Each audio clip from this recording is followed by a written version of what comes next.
Try to keep this short, sizing up this watch that I just bought, and it has screw pins. I have a bunch of different screwdrivers. Yeah, I'm not very organized with those.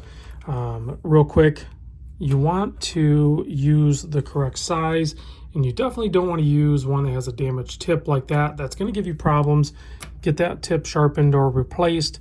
So all I'm going to do is I'm going to pull screws out to, I'm going to take 2 links out of this side. I'm going to take 3 links out of the short or the 6 o'clock side. And the reason I do that is it keeps the watch more centered on wrist. And then I also have these micro adjusts to take up space on this side. So what I do is essentially I get the screwdriver in there, and what I typically do, and I know this isn't going to be good for camera, is I capture the screwdriver with my index and my thumb, and it keeps the screwdriver from sliding off the screw.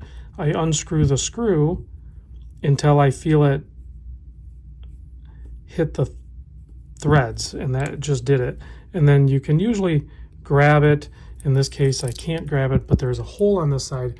If there's a hole on this side, you can usually just take your spring bar tool and usually just kind of push it out, just like that. And then it should separate. So I'll do that, get another, I'm going to remove 2 pins or 2 links out of this side. So I'm going to do that, and I'm going to do 3 on the other side. So let me do the removal part, and then I'll show you how I put it back together. Like I said, sometimes you can grab them and slide them out, but basically just put these back together. In a perfect world, I'll use the screw that actually came out of that one, which would actually be this one. It shouldn't matter that much.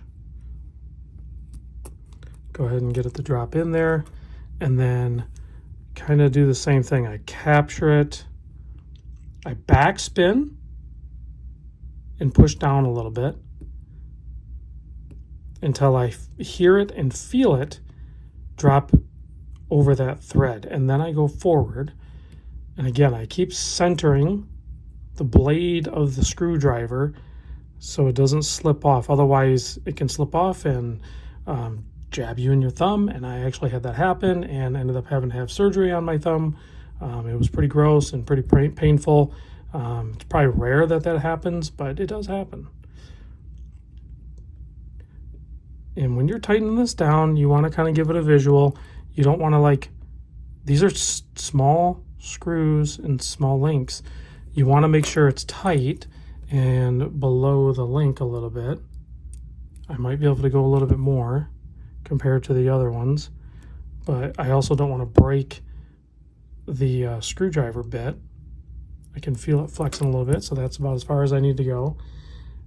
So that's that side, and then I will do 3 links out of this side, and then I'll show you how it fits. Okay, now that I am done, I'm going to take one of these jeweler bags, and I'm going to put all my extra links and screw pins in that jeweler bag. Get one of these guys, or get a package of those. I'll put a link down below, an Amazon affiliate link, so you guys can check that out. Now, if we move the camera, sorry about all of that, I want to show you what I did. I ended up changing how many links I did, but my point that I want to make is you can see on the bracelet links, I am shorter on the 6 o'clock side. The reason I do that is when it's on wrist, the watch wants to flop around a little bit. Now I'm going to tighten it up a little bit with the micro adjust, but if you're shorter on this side, it actually kind of pulls the watch this way. Well, in normal fluid movement as a human, just walking around doing whatever, the watch is going to instinctively want to flop that way because we typically are holding our hands like this. So if you're a little bit shorter there, it helps induce it being centered on your wrist. Give that a try. If you have a watch that traditionally wants to flop around like that, switch out. Pull a link from this side and throw it over on this side.